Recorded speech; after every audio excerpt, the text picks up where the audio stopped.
I think I'm gonna do that coronavirus dance with my fiance tonight. You will get so lucky. God, no!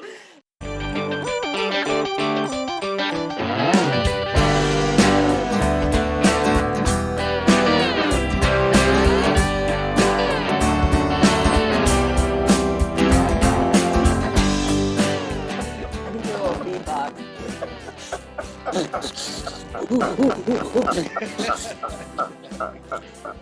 I got it.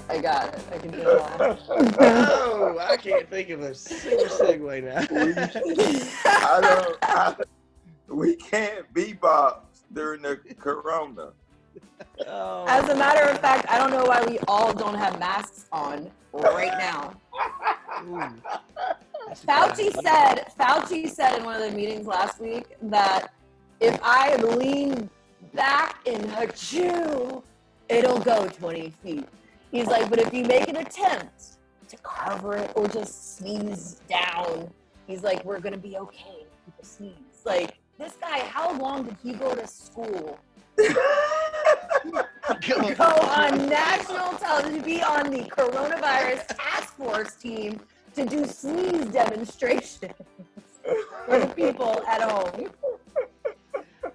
How long? How many years, Fauci?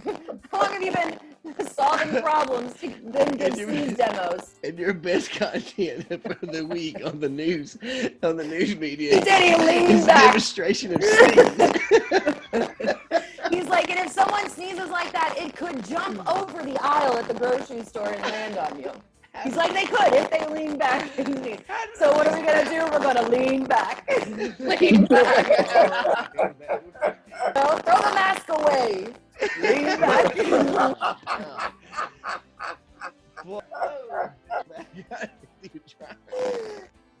That's good stuff, man. I think I'm gonna do that coronavirus dance with my fiance tonight. You will get so lucky. God, no! Give your fast spiel on coronavirus. What are you experiencing personally with the virus with your company? Personally, I'm experiencing a lot of opportunities. Amazon's hiring 100,000 people. With 100,000 employees comes they're going to need more parking spots. They're going to need more restrooms. They're going to need more facility maintenance, more things. There's problems with hiring 100,000 people, but there's also opportunities for me to solve and for them to hire a contractor. Where, problems turn to projects. I touched on that at the beginning. And I'm trying to identify those. So Amazon is also looking for people that are going to make hand sanitizer. Those people are, trying to hire more people. So that's going to create more opportunities. The e-commerce business is blowing up, right? With that comes distribution facilities that are needed. Kind of prioritizing what the needs are in the community right now. Some of those higher end clients that have big office space facilities that are empty. What maintenance? Let's put new carpet. Let's build that new wall in that building while there's no one in the building. So now there's no after hours work or overnight work. The buildings are empty. You guys have needs. Let's repaint. Let's put new doors in. You might need new window systems. Restrooms are going to need, let's solve some corona problems, right? Yeah. So we need touchless sinks, touchless toilets. People aren't, washing their hands. That's a very good point. Let's go demo bathrooms in the restaurant industry, in the medical industry, in schools, especially private schools, like the private schools my girls go to, they have to turn on faucets. No, you want to go in the community and tell them that we have touchless faucets, touchless commodes, entries into bathrooms and into school classrooms where my kids don't have to touch doors. So that's a long-term thing that we need to discuss and that I've identified, and I'm trying to reach out to the private. So public sector, it wouldn't work that way, just so that your audience knows. Right. They would have to have the 3 bids and the 3 opportunities, but you can start calling your private schools, the privately held companies, and start pointing out the problems, but with a solution to then create a project, right? That would be the goal. So with coronavirus has come a lot of variables that are unknown, a little bit scary as well.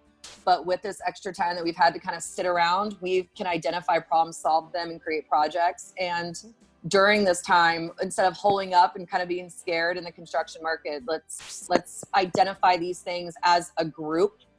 right? I'm a little bit hesitant to even put that out there because I'm like, oh my gosh, all my competitors are going to start calling the construction managers of Amazon, right? And it makes me nervous. But it's like, really, there's so much out there that needs to be done and solved. That's true. That if even just putting it out there, right? It's okay. Like, I'm not afraid to. But if you look at it like, okay, I'm not going to call Amazon. I'm going to call the construction manager. And I'm going to say, no, those 100,000 people you're hiring, where are they going to park? Where are they going to go to the bathroom? They need locker rooms. They need gym facilities. Who's going to build it? Where's it going to go?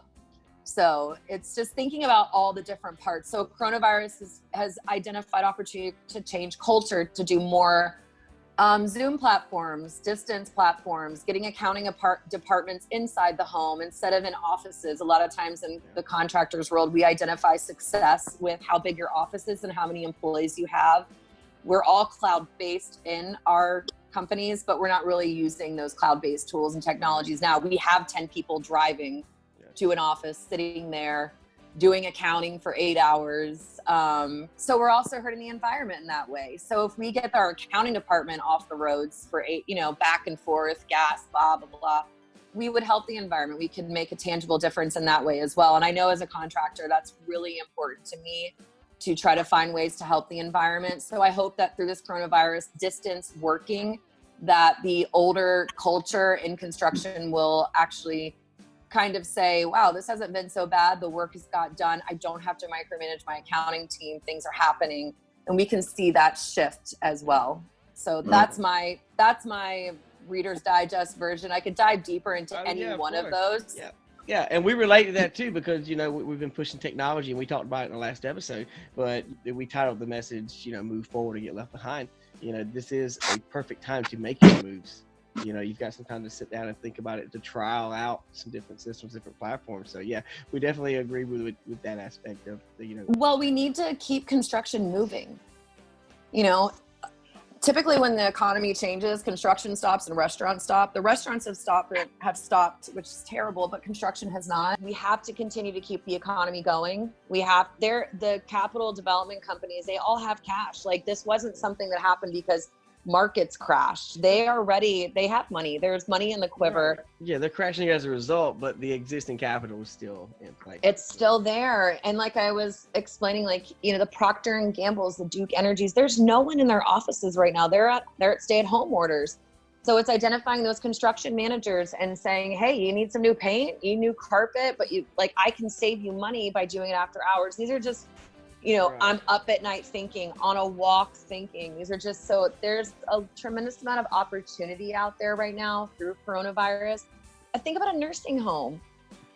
You know what I mean? Think about, when I went and saw my friend in Santa Barbara, who was in a facility, I flipped the faucet on with my hand. I opened the door, and these guys are the most immunocompromised position. And all of those, there's going to be new rules and regulations. So if we can get ahead of it, right, and start to create those opportunities, you have to evangelize for your subcontractors. Like to say that because I was raised in church, but I didn't stay in the church.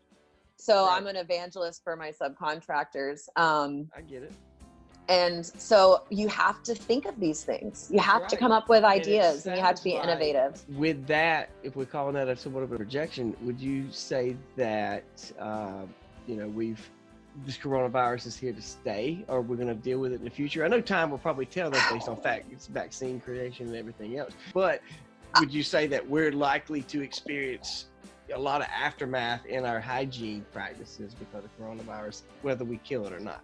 I would love to play Texas Hold'em and know what the next card's going to be down the river, right? But I'm not going to walk away from the table. I'm going to keep playing. I don't know. I don't know what's going to be pulled. I don't know what's coming next. But I can tell you that I hope that we wash our hands better. I hope that our schools will use these touchless systems, that they'll use these touchless systems that are out there. And they're starting to pop up on my LinkedIn, right? Because they can listen to my thoughts when I'm sleeping. We all know that. You think about buying a mattress and your Facebook's full of mattress feeds. I don't know if it's in the last 24 hours. There's just the different, Kohler already has these systems, but they're not willing to pay the money, right? But what I think that's the change that's gonna come down the pipe that we're gonna see is there's going to be codes changed. If it's a doctor's office, a nursing home, a school, yes, this is surface elimination is going to be things. It's going to set the bar a little higher. Where we are going to in public places. Same reason we had to have OSHA. Same reason people think it's about a fine, because people aren't just going to invest in themselves until they have to, which is a shame. It's sad, you know, but we're going to see building codes change because of this coronavirus, culture change, hygiene, taking care of yourself. These guys are out there, they don't even wear a hard-toed boot. Like, that had to be a rule. I mean, it's just common sense stuff, right?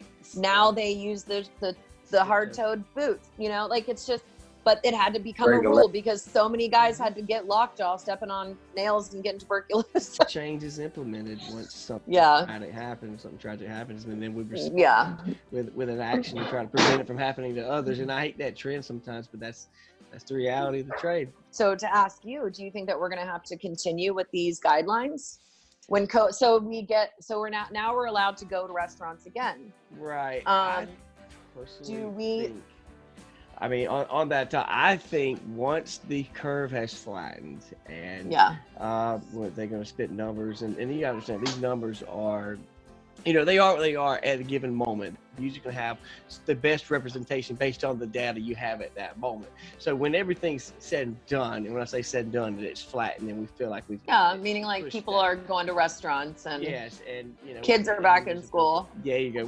We'll put it at that. That'll be the next milestone. Once that milestone is taking place, I feel they are going to, in the entire world, is going to experience this new sanitization rules that are going to be maybe brought up before, but strenuously implemented and enforced. It just depends. So we'll see. All right, are you going to log off? Is that a joint? I hope that's a joint. I thought we were taking a break.